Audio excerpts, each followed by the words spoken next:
In Monroe County, there are more than 14,000 people living with disabilities. According to the 2005 American Community Survey, more than 16% of Indiana residents age 5 and over have a disability. My son Alex was born, we thought, normally developing, and then when he was about 7 months old had several strokes. My husband and I quickly figured out that he probably was not going to lead the kind of lives that we had led. And he wasn't going to probably be independent. He was always going to have these physical disabilities as a result of his strokes. He was going to have mental, cognitive delays. Unfortunately, as a result of strokes, he's incontinent, so he's always going to need somebody to assist him with personal care. There are more children in need of service than ever before. According to the 2005 U.S. Census, families raising children with disabilities are more likely to live in poverty. 45% of mothers with an infant with a disability cannot return to work due to a lack of child care. Families with children with disabilities have higher divorce rates, lower incomes, and a higher incidence of emotional difficulties. People with disabilities face challenges entering the workplace. According to the 2004 Harris Poll, 66% of people with disabilities who want to work are not employed. Options, a non-profit organization, is the largest and oldest provider of in-home services and support to people with disabilities in South Central Indiana. Options provides quality group living, in-home support, supported employment, and behavior management so that people with disabilities can live, work, and thrive in their communities.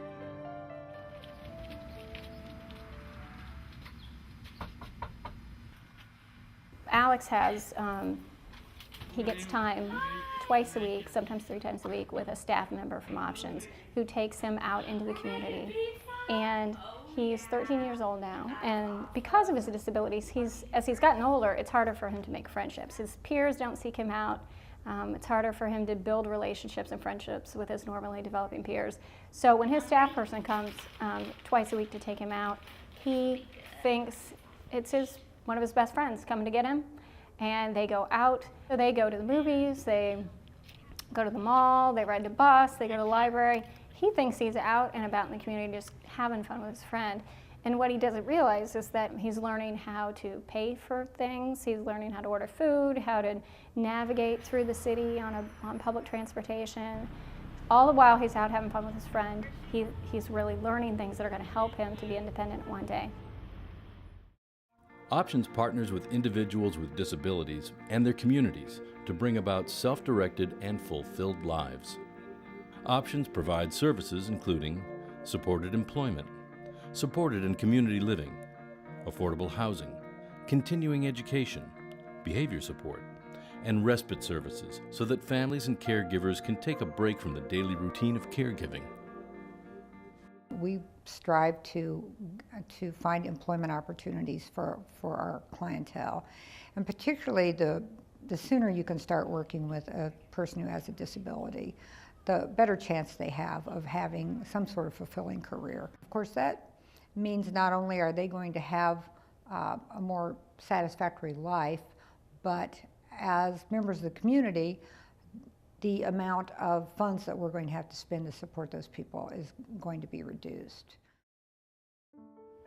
Well, why is it important to support an agency like Options?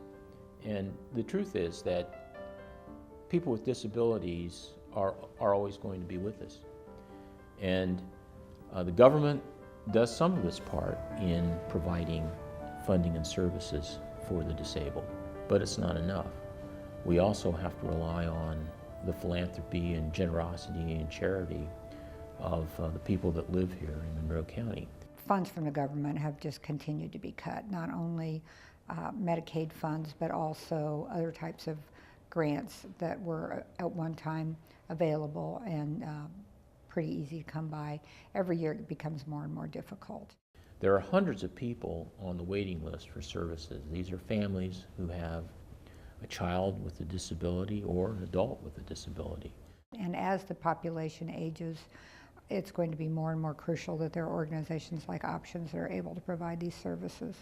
The people who are clients of Options are always going to need services of some sort. You know, once you have a disability like my son Alex has, it's lifelong. It doesn't, it doesn't stop. Some of our younger clients may be served by options for the remainder of their lives.